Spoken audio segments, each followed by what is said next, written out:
Bismillah, alhamdulillah, salatu wassalamu ala rasulillah wa ala alihi wa sahbihi ajma'in, amma ba'd, assalamu alaikum wa rahmatullahi wa barakatuh.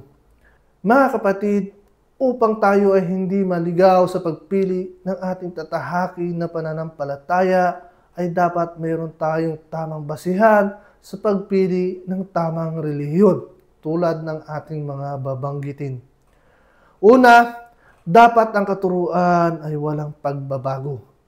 Nagsimula sa mga pinakaunang propeta na nagtuturo lamang ng kaisahan ng Diyos at ang pagsamba lamang sa Kanya. Kaya't ang katanungan ay bakit nagkaroon ng tatlong Diyos na tinatawag na Diyos Ama, Diyos Anak at Diyos Espiritu Santo, o di kaya naman ay isang Diyos sa tatlong persona. Pangalawa, dapat ito ay ayon sa lahat ng mga propeta, sapagkat lahat ng propeta ay walang pagtangi o pagkakaiba sa kanila pagdating sa paghatid ng katuruan sa pagsamba sa nag-iisang Diyos. Pangatlo, dapat ay sakop lahat ng panahon. Bago pa lamang nilikha ang mundo at ang mga nilalaman nito ay nandiyan na ang Islam, sapagkat bawat nilikha ng Diyos ay nilikha sa fitra, o tulad ng mga tao, nilikha tayo na may kalikasan na pagsunod, pagsuko at pagpapasakop sa nag-iisang Diyos. At iyan ang kahulugan ng relihiyong Islam. At ang tawag sa mga taong sumusunod at nagsasabuhay nito ay Muslim. At ang lahat ng tao ay isinilang na Muslim.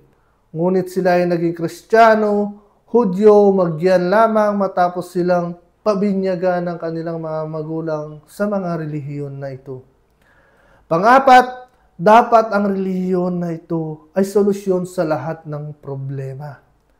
Mga kapatid, kung naranasan nyo ang mamuhay sa mga bansa na umiiral ay batas ng Islam, tulad ng Saudi, ay mararamdaman mo ang kapayapaan at kasaganaan ng pamumuhay ng mga tao rito.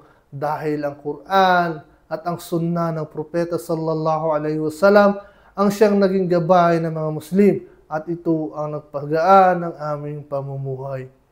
Panglima, dapat ang relihiyon mo ay mula mismo sa Diyos, o siya mismo ang nagsabi at nagtatag ng relihiyon na ito, hindi katulad ng lahat ng relihiyon na tinatag mula sa mga pangalan ng tao, grupo o lugar. Sinabi ng Allah subhanahu wa ta'ala sa banal na Quran mula sa Surah Al-Imran chapter 3 verse 19. A'udhu billahi minasyaitanir rajim. Inna ad-dina 'indallahi al-Islam. Katotohanan ika ang tanging relihiyon din sa paningin ng Allah ay ang Islam lamang. Mga kapatid, nirerespeto po namin anuman ang inyong relihiyon, subalit kasama po sa obligasyon namin na iparating sa inyo ang matuwid na landas, at hindi po namin maitutuwid ang mali kung hindi namin ito ihahayag sa inyo. Assalamu alaikum warahmatullahi wabarakatuh.